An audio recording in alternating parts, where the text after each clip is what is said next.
8절입니다. 제가 읽겠습니다. 그런데 뱀은 여호와 하나님이 지으신 들짐승 중에 가장 간교하니라. 뱀이 여자에게 물어 이르되 하나님이 참으로 너희에게 동산 모든 나무의 열매를 먹지 말라 하시더라. 여자가 뱀에게 말하되 동산 나무의 열매를 우리가 먹을 수 있으나 동산 중앙에 있는 나무의 열매는 하나님의 말씀에 너희는 먹지도 말고 만지지도 말라. 너희가 죽을까 하노라 하셨노라. 뱀이 여자에게 이르되 너희가 결코 죽지 아니하리라. 너희가 그것을 먹는 날에는 너희 눈이 밝아져 하나님과 같이 되어 선악을 알 줄 하나님이 아심이니라. 여자가 그 나무를 본즉 먹음직도 하고 보암직도 하고 지혜롭게 할 만큼 탐스럽기도 한 나무인지라. 여자가 그 열매를 따먹고 자기와 함께 있는 남편에게도 주매 그도 먹은지라. 이에 그들의 눈이 밝아져 자기들이 벗은 줄을 알고 무화과 나무 잎을 엮어 치마로 삼았더라. 그들이 그날 바람이 불 때 동산에 거니시는 여호와 하나님의 소리를 듣고 아담과 그의 아내가 여호와 하나님의 낯을 피하여 동산 나무에 숨은지라. 오늘도 지난주에 이어서 창세기 연속 강의를 설교를 계속하겠습니다. 지난주에는 인류 최초의 타락에 대해서 설교했습니다. 기억하고 계시죠? 인류가 타락한 원인이 있는데 특히 하와를 통해서 살펴봤습니다. 자신의 욕망이 마음속에 들끓고 있는 욕망을 이용하려고 사탄이 먼저 거짓말을 통해서 하나님의 말씀을 살짝 비트는 것을 통해서 공격을 해옵니다. 그런데 하와가 그것을 딱 물리치면 될 텐데 역시 자신의 마음속에서 꿈틀거리고 있던 욕망을 어떻게든 실천해 보고자 했을까요? 자신도 역시 말씀을 살짝 비틀어서 사탄에게 구실을 제공합니다. 빌미를 제공합니다. 그러니까 옳거니 그러면서 사탄이 거짓말을 통해서 하와를 완전히 홀딱 속여버립니다. 그것이 지난주 우리들이 살펴보았던 내용입니다. 오늘은 특별히 이 6절로 나머지 8절의 내용들을 집중적으로 살펴보면서 그렇게 하나님으로부터 등을 돌리고 자신의 욕망을 실현코자 하나님의 말씀을 비틀어버린 결과 어떤 일이 생겨났는가? 사탄과 하와는 아담과 하와는 어떤 상태에 처해졌는가? 그리고 그것이 그냥 옛날 얘기가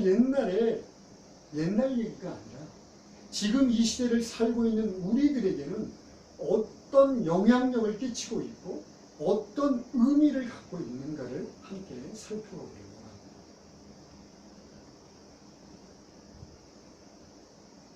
6절을 보겠습니다. 함께 우리 소리내서 읽을까요? 시작!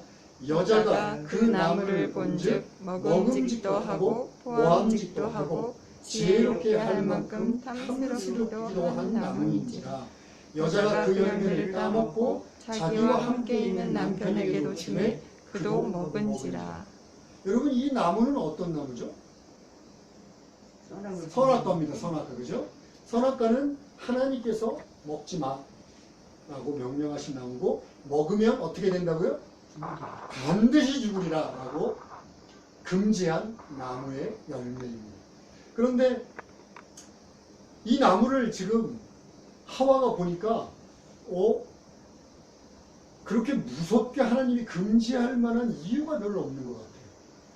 먹음직도 하고 보암직도 하고 지혜롭게 할 만큼 아주 탐스러운 열매. 여러분, 하와의 마음속에 욕망이 들끓어오르고 이미 하나님으로부터 등을 돌리고 하나님을 의심하는 상태가 되기 전까지는 하와는 이 선악과를 어떤 시선으로 봤냐면 하나님의 시선으로 보았습니다. 하나님의 말씀 그대로 보았습니다. 먹으면 안 되는 것, 먹으면 반드시 죽는 것. 그런데 자신의 마음속에 들끓고 있는 욕망을 사탄이 이렇게 부추기고 그것에 이미 마음을 빼앗겨 버리고 나니까 이제는 육신의 눈을 들어서 이 나무를 바라보고 있습니다. 야, 육신의 눈으로 보니까 보암직도 하고 먹음직도 하고 지혜롭게 할 만큼 아주 탐스러운 나무로 보이기 시작했어요.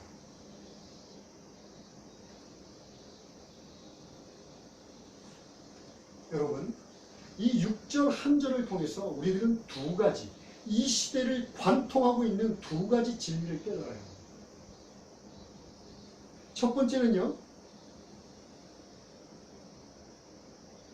하와가 나무를 보고 마음속에 야, 먹음직스럽다, 정말 멋있다, 그리고 야, 저걸 먹으면 정말 지혜롭게 될 만큼 정말 탐스럽다, 이런 마음을 푸는 게 먼저입니까? 일단 딴 게 먼저입니까? 그렇죠. 마음이 이미 그 나무를 보면서 반해버렸어요. 이것이 굉장히 중요합니다. 여러분, 이미 우리들 마음속에 죄된 생각, 또 이미 마음속에 죄된 어떤 마음을 갖고 있는 순간 우리들은 이미 죄를 범한 자들입니다. 야, 너무 심하지 않습니까? 뭐 그렇게까지 얘기를 하십니까? 이건 제 말이 아니고요. 예수님께서 마태복음 5장에서 간음한 여자들과 그 다음에 살인하는 것에 대해서 얘기를 할 때 이렇게 얘기합니다. 야, 너희들 간음을 실제로 저지르는 것만이 간음이 아니야. 너희들이 음란한 마음을 가지고 그 눈을 가지고 남의 아내들과 여자들을 바라볼 때 이미 너희들은 간음을 저질렀다. 너희들 실제로 칼로 찔러서 사람을 죽여야지만 죽이는 게 아니고 너희 마음속에 어우 죽이고 싶다, 나는 미움이 생길 때 너는 이미 살인을 저지른 거다 라고 분명하게 말씀하셨습니다.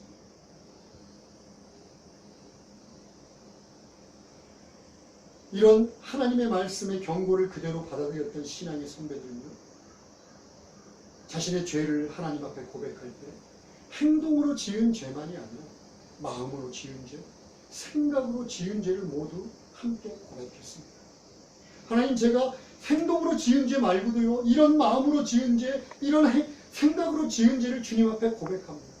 주님, 나를 용서하여 주십시오.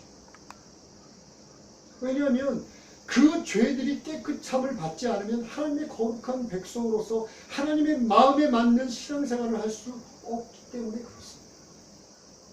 그런데 요즘은요, 마음으로 지은 죄, 생각으로 지은 죄를 너무 가볍게 해요.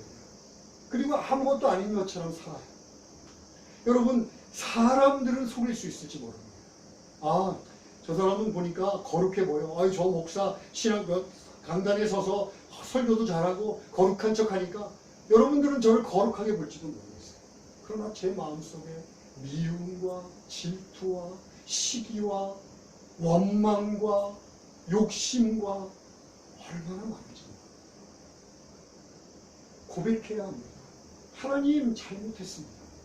하나님의 뜻대로 살기를 소망합니다. 제가 고백해야 합니다. 왜냐하면요, 사람은 속일 수 있을지 모르지만 하나님은 속일 수 없기 때문에 그래요. 우리 역대하 6장 30절 후반절에 나오는 말입니다. 주는 계신 곳 하늘에서 들으시며 사유하시되 각 사람의 마음을 아시오니 그의 모든 행위대로 갚으시옵소서. 근데 그 행위가 어디에서 나오냐면 주만 홀로 사람의 마음을 아시니, 주님께서는 우리들의 마음 깊은 곳까지를 다 아십니다. 그리고 우리를 그 마음이 이어지는 행위대로 판단하시고 심판하실 것을 우리가 알기 때문에 그렇습니다.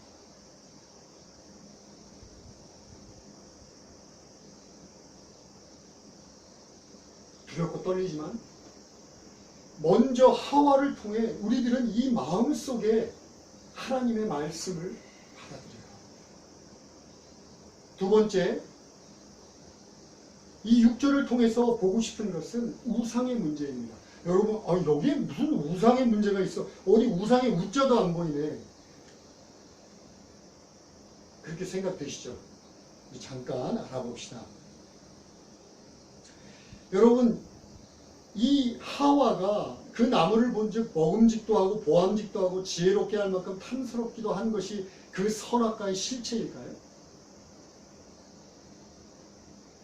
아니요. 하와가요, 하나님께 등을 돌리고 자신의 마음대로 살고 싶다고 하는 욕망대로 하나님으로부터 떨어진 순간 그는 하나님의 시선을 잃어버렸다고 했습니다. 그리고 육신의 눈으로 사물을 바라보기 시작했습니다. 즉 하나님이 주신 영적인 눈을 잊어버렸어요. 영적인 눈을 잊어버리고 육신의 눈으로 바라보기 시작한 이상 이 세상의 모든 것들은 육신의 눈으로 판단할 수밖에 없습니다. 그리고 그것이 전부가 되어버립니다. 자, 이 세상의 것들을 육신의 눈으로 바라보고 전부가 되어버렸어요. 영적인 눈은 완전히 닫혀버렸습니다. 하나님은 보이지 않습니다. 그러면 인간들은 이 세상의 것들을 하나님 자리에다 올려놓습니다. 단지 그것을 좋아하고 추구하는 것만이 아니라 그것을 자신의 욕심을 반영해서 보기 시작합니다. 그리고 상상합니다. 아, 이걸 먹으면 내가 지혜롭게 될 거야. 정말 탐스럽구나 라고 생각하면서 그것을 경배하기 시작합니다. 이것이 인간의 욕심입니다. 이것을 성경에서는 우상이라고 얘기합니다. 우리들의 욕망을 반영해서 자기들이 만들어낸 것, 이것을 우상이라고 얘기합니다. 보십시오, 여러분.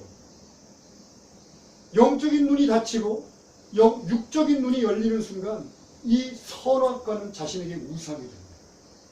자신을 하나님처럼 만들 수 있는, 뭐든지 자기에게 갖다 줄 수 있는 우상으로 변해버렸습니다. 여러분은 어떻습니까? 이 시대를 살고 있는 이 세상 사람들은 우리 제껴놓읍시다. 예수를 믿지 않고 있으니까요. 하나님의 말씀을 믿지 않을 테니까요. 우리들은 어떻습니까? 예수 믿고 있는 우리들.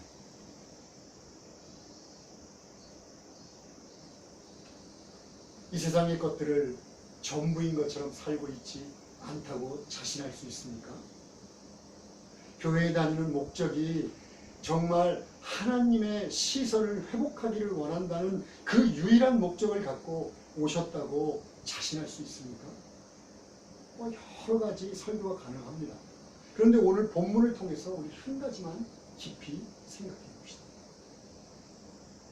하와가 타락을 하고 하나님으로부터 등을 돌리고 영적인 눈이 닫혀진 이유는 무엇입니까? 하나님의 말씀을 있는 그대로 받아들이지 않고 자신의 뜻대로 변개했다는 것이에요. 비틀었다는 것이에요. 자신의 뜻을 성취하기 위해서 하나님의 말씀을 살짝 비틀고 부드럽게 만들어버렸어요. 만약 여러분들이 신앙생활을 하면서 하나님의 말씀을 그렇게 변개하고 자신들이 원하는 정말 자기 입에 달콤하고 듣기에 달콤한 말들만 갖다가 이게 바로 성경이야, 이게 바로 하나님의 말씀이야 라고 믿고 있다면, 아니면 뭐 교회 가서 예배만 드리면 되지 하나님의 말씀 배울 필요 있어? 그리고 하나님의 말씀에 대해서 완전히 무지하다면 조심해요. 우리도 영적인 눈이 닫히고 이 세상의 것들을 육적인 눈으로 바라보며 우상화할 수 있는 위험성이 너무나 높기 때문에 그렇습니다.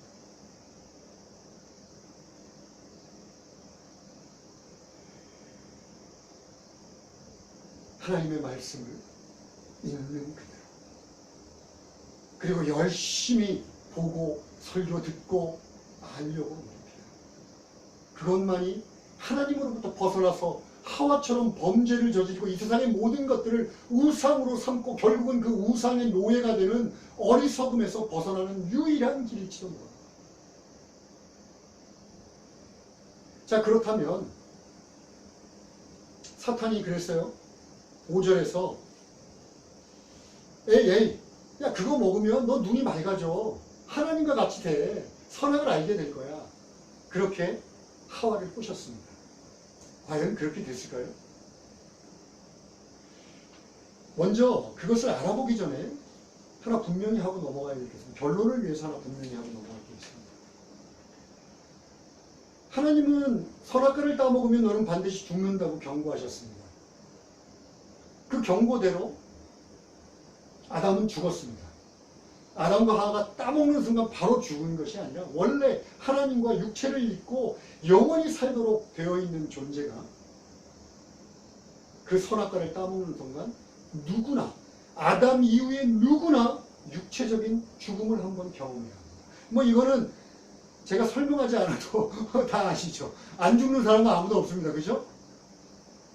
아멘. 아멘. 네. 우리 하나님의 말씀 하나로 이건 정리합시다. 한 번 죽는 것은 사람에게 정해진 것이요 그 후에는 심판이 있으니. 그렇습니다. 한 번 죽는 것은 사람에게 정해졌습니다. 즉 육체적인 죽음입니다. 그런데 너희가 정령 죽으리라 할 때는 또 다른 죽음이 있어요. 그것이 뭐냐면 하나님이 만드신 에덴 동산으로부터 하나님께서 그들을 추방해버리는 것입니다. 이것은 단순하게 에덴 동산에서 추방되었다는 것만을 의미하는 것이 아니라 하나님과의 관계가 깨어졌다는 것을 의미합니다. 하나님과 사랑으로 넘치고 좋은 것으로 넘치던 그 관계가 완전히 깨어져서 하나님으로부터 분리되었다는 것을 의미합니다. 이것을 영적인 죽음이라고 얘기합니다. 이것을 먼저 여러분 머릿속에 넣어주십시오. 왜냐하면 이것이 오늘 결론을 지을 때 중요하기 때문에 그렇습니다. 자, 죽음은 너희가 반드시 죽을 것인데 하나는 육체적인 죽음, 우리들이 실제로 경험하는 육체적인 죽음이고 또 하나 중요한 죽음이 있는데 하나님과의 관계가 완전히 끊어져 가요. 그냥 끊어진 정도가 아니라 로마서 5장의 말씀처럼 우리는 하나님과 원수가 된 존재가 되었습니다. 원수예요, 원수. 자, 그 다음에 이제 본격적으로 한번 알아봅시다. 선악과를 따먹은 다음에 그들은 정말로 눈이 열렸어요. 보세요. 7절 한번 보겠습니다. 이에 그들의 눈이 어떻게 됐다? 밝아졌다. 사탄은 늘 그랬어요. 없는 얘기 한다고, 없는 얘기를 완전히 새빨갛게 지어내지 않는다고 그랬죠? 실제로 눈이 밝아졌어요. 그런데 중요한 게 있습니다. 선악과라고 하는 것은 선도 알고 악도 알아야 되잖아요. 맞습니까? 이미 선이라고 하는 것은 아담과 하와의 모든 환경을 지배하고 있던 하나님의 창조 때부터 충만하게 모든 것이 선이었습니다. 그런데 선악과를 따먹는 순간 그들의 눈이 밝아졌는데 그때 알게 된 것은 선이 아니라 악입니다. 즉 자신들이 벌거벗은 존재라는 것을 깨닫게 되었어요. 왜 벌거벗은 존재라는 것을 깨닫게 되는 것이 악이냐? 이제부터 그것을 알려고 합니다. 자기들이 벗은 줄을 알고 무화과 나무 잎을 엮어 치마로 삼았다.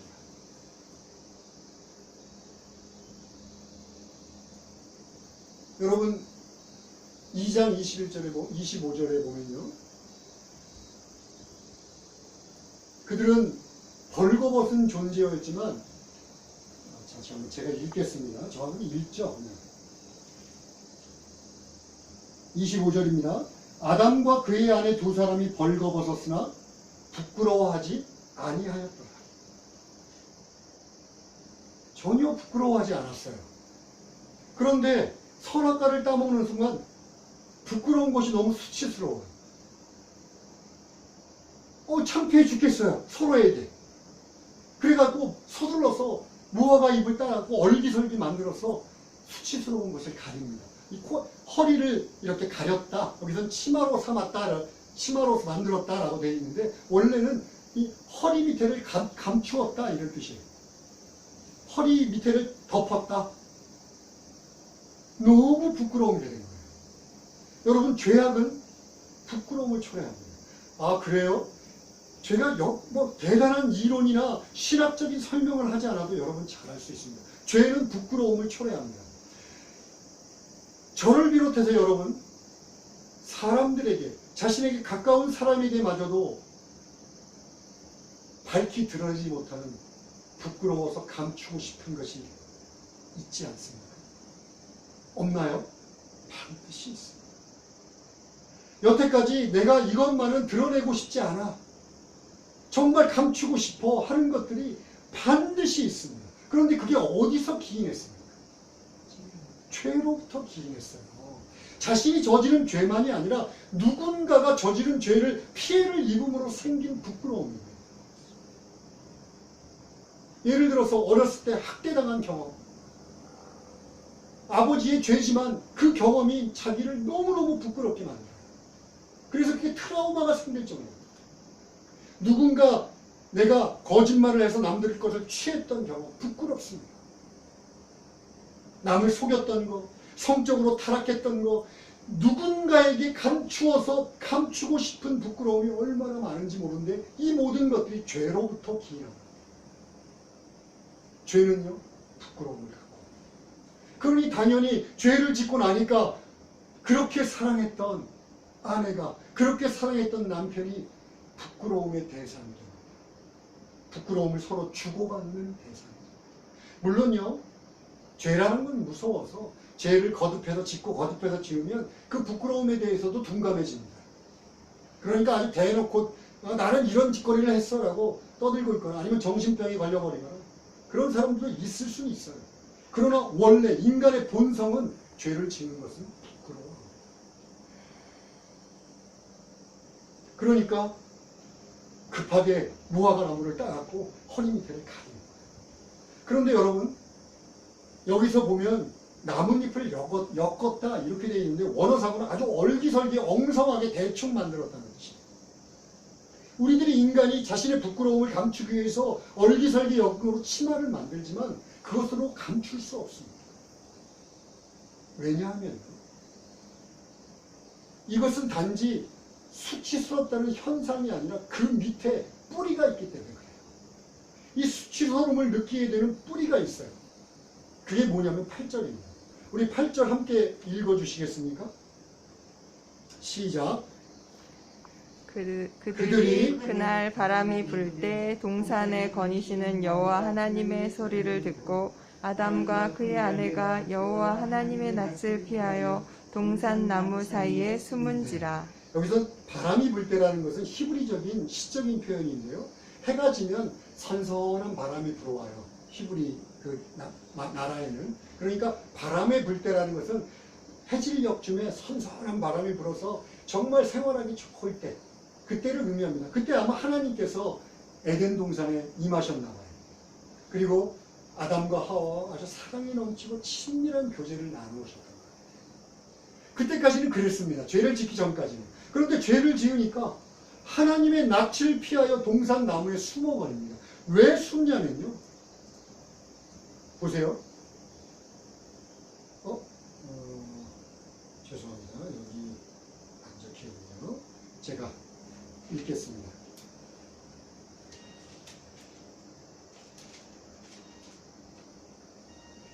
오늘 일제는 10절입니다. 이르되 내가 동산에서 하나님의 소리를 듣고 내가, 잘 들으세요, 내가 벗었으므로 두려워하여 숨었느니라. 자, 똑같이 벗은 것을 알게 된 이 현상이 인간들 사이에서는 부끄러움을 주고받는 현상인데요. 하나님 앞에서는 어떤 현상으로 나타난다고요? 두려움으로 나타납니다. 자신들의 하나님의 얼굴을 볼 수가 없어서 나무에 숨어갖고 벌벌을 떨 만큼의 두려움으로 나타납니다. 이것을 우리는 죄책감이라고 합니다. 죄책감. 이 죄책감은요, 그 당시에 아담과 하와에게만 있었던 것이 아닙니다. 그래서 제가 옛날 얘기가 아니라는 거예요. 지금 이 시대의 사람들에게도 동일하게 아무런 변화도 없이 나타납니다. 물론 형태는 여러 가지 형태로 바뀝니다. 어떤 사람들은요, 이 하나님이 어디 있어? 하나님 나한테 보여줘봐 하고 적극적으로 하나님을 거부하는 형태로 나타납니다. 또 하나는요, 어떤 사람들은 그냥 일부러 무시합니다. 그냥 이 세상에 이게 전부지 뭐. 영적인 거, 아유, 알지도 못하는 걸 뭐, 그냥 이렇게 살아. 무관심한 것처럼 살아갑니다. 어떤 사람들은요, 모든 일이 다 어떤 정체불명의 어떤 신들이 장난을 치는 거예요. 그러니까 막 부족도 만들고 전부로도 가고 벌벌벌벌 떨면서 이거 잘못되면 야 이거 신에게 벌 받은 거 아니야? 이거 잘 되면 아 내가 요즘 하나님한테 뭐 신에게 잘 바쳤더니 거봐 전본대로 다 됐잖아. 이렇게 벌벌벌벌 떨면서 노예의 상태로 살아요. 형태는 바뀌었지만 하나님으로부터 우리들이 그등을 돌리고 숨는 것은 여전히 동일한 거예요.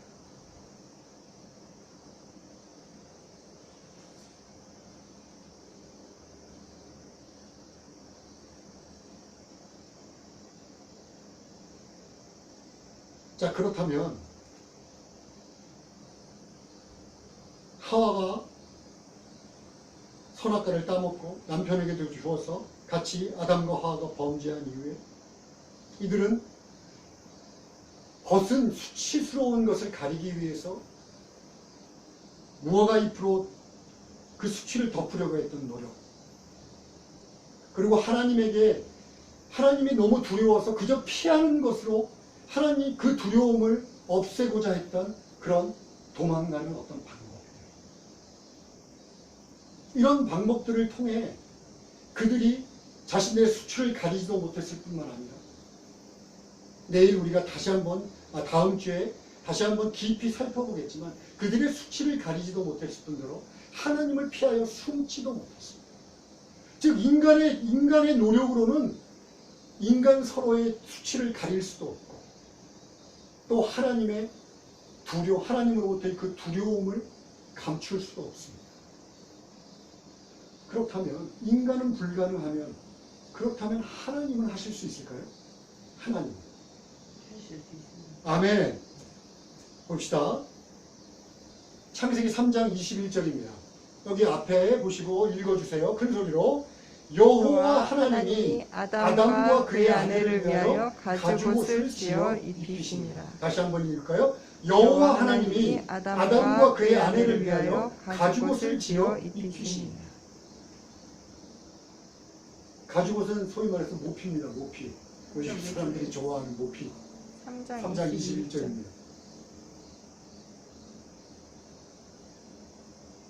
자신들에게 하나님께 범죄한 아담과 하와를 위해서 하나님께서 가죽옷을 지어서 입히십니다. 그들이 얼마나 부끄러운지, 그들이 범죄함으로 서로에 대해서 얼마나 부끄러운 모습을 하고 있는지 하나님께서 스스로 그들의 부끄러운 모습을 가려주셨습니다.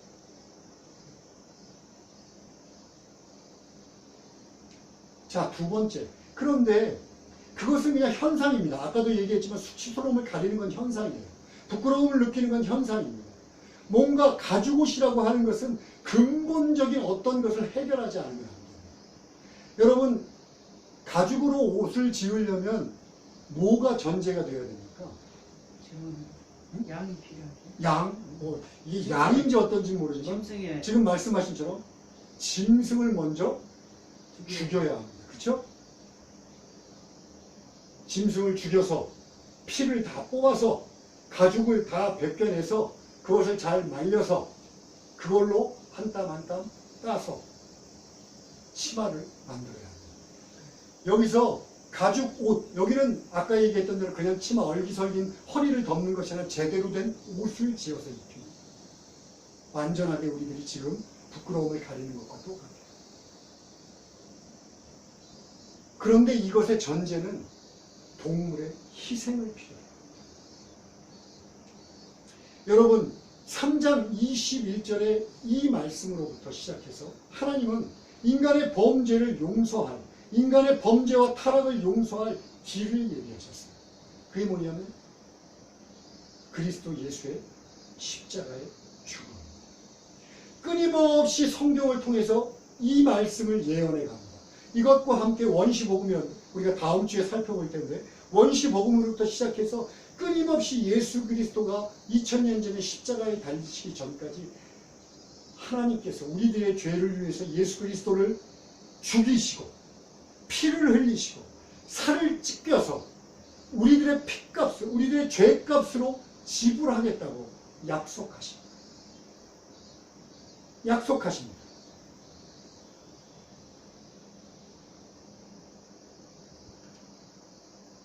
아까 제가 우리들의 죽음이 영적인 죽음이 있습니다 라고 말씀드렸습니다.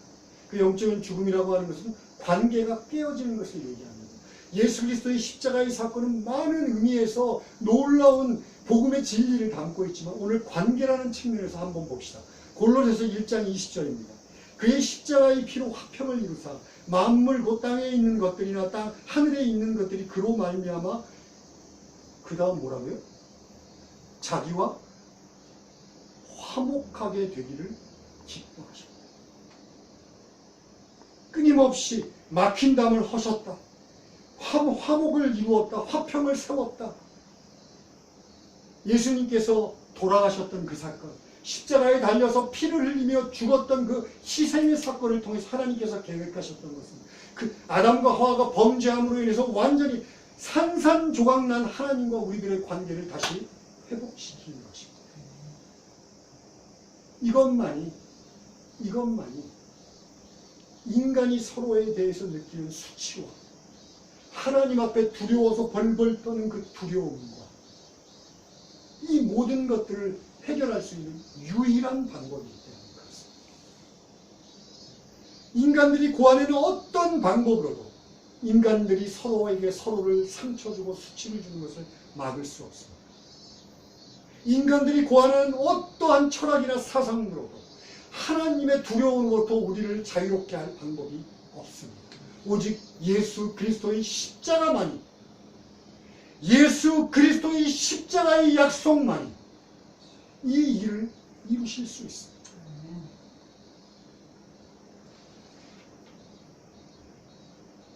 여러분,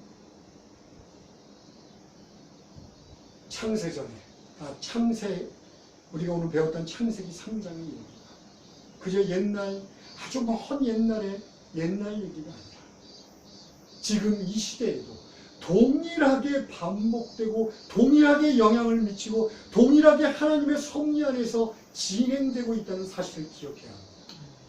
그래야만이 우리가 눈을 들어서 우리들의 앞날을 바라볼 수 있습니다. 7,000년 전에 일어났던 사건이 지금도 사실이라면 앞으로 얘기하시는 하나님의 약속의 말씀이 앞으로도 사실이라는 것을 우리가 확신할 수 있기 때문에 그렇습니다. 여러분, 예수님의 피값으로 사신 존재입니다. 예수님이 십자가에 흘려서 자기의 살을 찢고 피를 흘리셔서 여러분들 한 명 한 명 저를 사셨습니다. 그리고 회복시키셨습니다.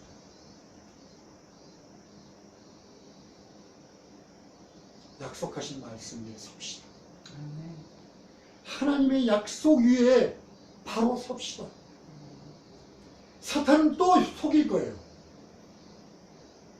7,000년 전에 아담과 하와를 속였던 것처럼 지금 우리들에게도 야, 너희 그거에 신경 쓸 때가 아니야. 너 눈을 들어봐. 이 세상에 달콤한 것들이 얼마나, 이 세상에 산적한 먼저 우선순위를 갖고 있는 것들이 얼마나 많아 하고 우리들을 꼬실 겁니다. 그러나 속지 마십시오. 하나님의 말씀 그대로 받아들이십시오. 하나님의 말씀을 먼저 우선시하십시오. 하나님과의 관계가 우선입니다. 아멘. 기도하겠습니다.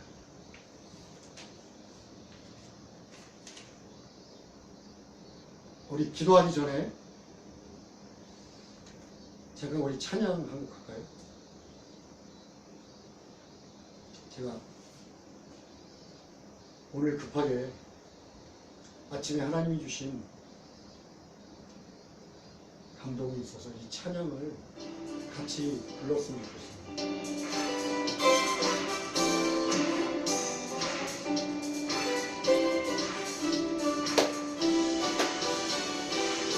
하나님의 약속하신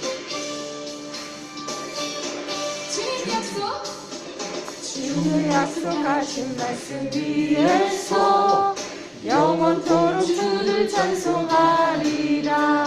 소리 높여 주께 영광 돌리며 약속 믿고 굳게 서리라. 주님 약속하신 말씀 위에서 영원토록 주를 찬송하리라.